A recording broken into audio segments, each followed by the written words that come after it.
Hi.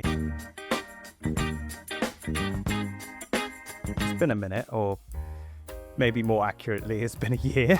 I wasn't expecting this much time to pass since my last video, and I promise I can explain. I already started working on my next video shortly after the How to Train Your Dragon one, and needless to say, I severely underestimated how much work I'd given myself. Since then, I have also moved house. I've been working on several other projects, including voice acting for a game that ended up being played by Video Game Donkey of all people. Hey there, you cool cats and kittens. You want to sound just like me? Oh. This is Elvis. Let's read! As well as getting this thing called a job. I went from having weekend work to having a full 9 to 5, Monday to Friday.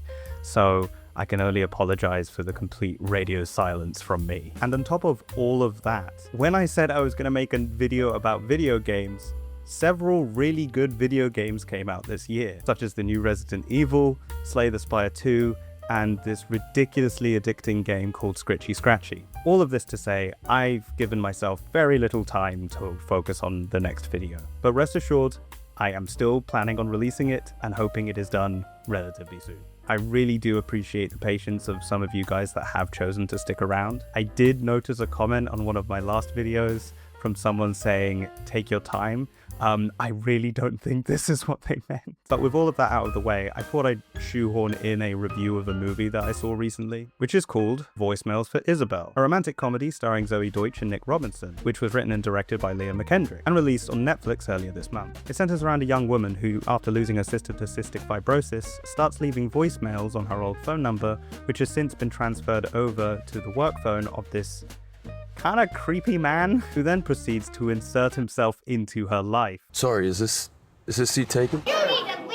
The film does an okay-ish job of addressing how creepy this is, so it doesn't really matter when you get to the end of the film. I mean, it is a romantic comedy after all, and to this film's credit, I think it is very aware of this. There's a point where it compares this setup to You've Got Mail, which I do find quite cute. But ultimately, I feel like this film is a lot more similar to Sleepless in Seattle. But then again, I haven't seen You've Got Mail in almost 10 years. A bit like you guys with my upload schedule. Part of the reason I thought I would, for lack of a better term, break my silence and talk about this film was to address how this genre seemingly seems to have found a new life on streaming platforms. I'm definitely not the first person to say that romantic comedies have kind of died, as there's way less and less every year. And whilst I am sad that these films aren't getting theatrical releases, I am more content with them still existing, even if it's just on streaming platforms.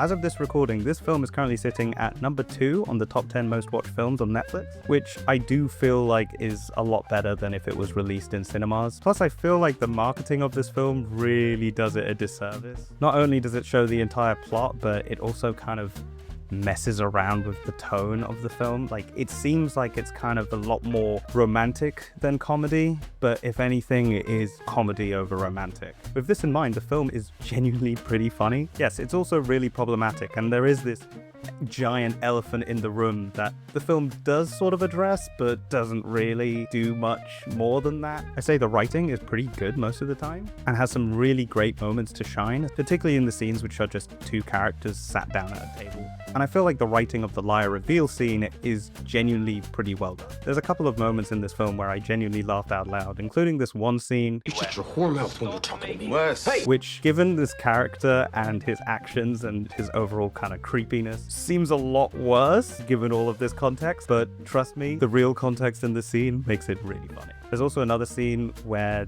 Zoe Deutsch's character ends up like publicly calling out this British dude in front of like a huge group of people, and these people all just start clapping after she makes a speech, only to then just continue watching the person she called out, which I think is very funny and kind of a painful reflection of our current times. Me Too's over, sweetheart. It didn't work. Wah, wah, wah. Again, I feel like there's levels of self-awareness in this film that really help it to its benefit, especially in the directing of some of these scenes. I'd say most of the characters feel somewhat grounded in reality, and then there's others that are just completely absurd and cartoonish. One issue I do have with this film, though, is that the British guy talks like he was written by someone who doesn't talk to a lot of British people, which is ironic considering that the writer-director is part Irish and Scottish, according to our IMDb. How many times do we have to tell you that British people do not sound like this? We actually sound like this. The performances, I'd say, are pretty good. Zoe Deutsch is acting her ass off in the first 15 minutes of this film, and I'd say Nick Robinson does some of the comedy aspects pretty well, with all the creepy things that he does in this film in mind, because trust me, it's a lot worse than you think. The film flashbangs you with this shot at the beginning of his introduction where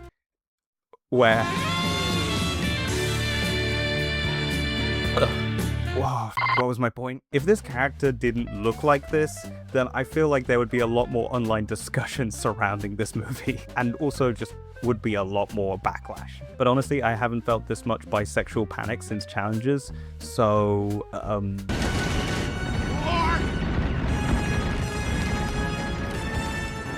The only other crime I'd say this film really commits is playing Benson Boone around the climax, which honestly I'll let it slide because I feel like a lot of the other music choices throughout are genuinely pretty good, at least in my opinion. Plus, I do feel like we could have spent a little bit more time with Nick Robinson's character to maybe flesh him out a little bit more, because I feel like the creepy scale kind of outweighs the charming and lovable scale, because this film doesn't really spend a lot of time sort of developing his guilt and really addressing what is going on in his head to sort of help understand why he's kept this information from her. I mean, it still probably wouldn't change much, but I don't know, I feel like maybe 1 or 2 scenes of him being like, oh gosh, I feel really bad about this, would probably have helped a little bit. But instead, this film spends a lot more time focusing on Zoe Deutsch's character, which I think for the most part is genuinely really good. There's just maybe 1 or 2 scenes too many of her being really sad that her sister's gone. While it is handled well and sincerely most of the time,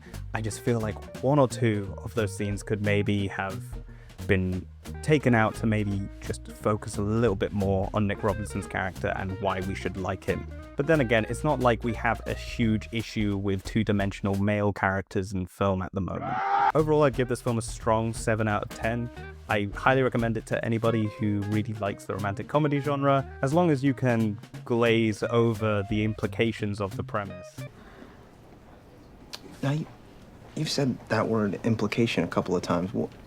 What implication? Plus, I do want to see more romantic comedies of this quality, because I do feel like it has a place within the film industry. Another film I watched recently, which I was going to add to this video, was Disclosure Day, which,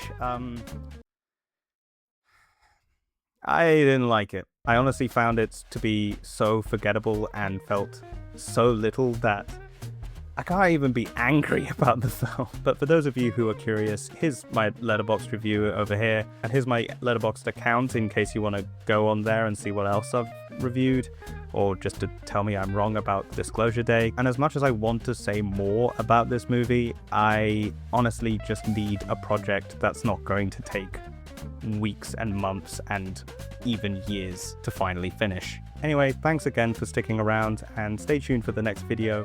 I promise it is actually being made. Here's a preview of it in case you're interested. Buildings. I've edited more than that. Feel free to check out Maroon Seal, they're the video game developer that I sometimes do voice acting for. And hopefully I will see you guys soon. Bye!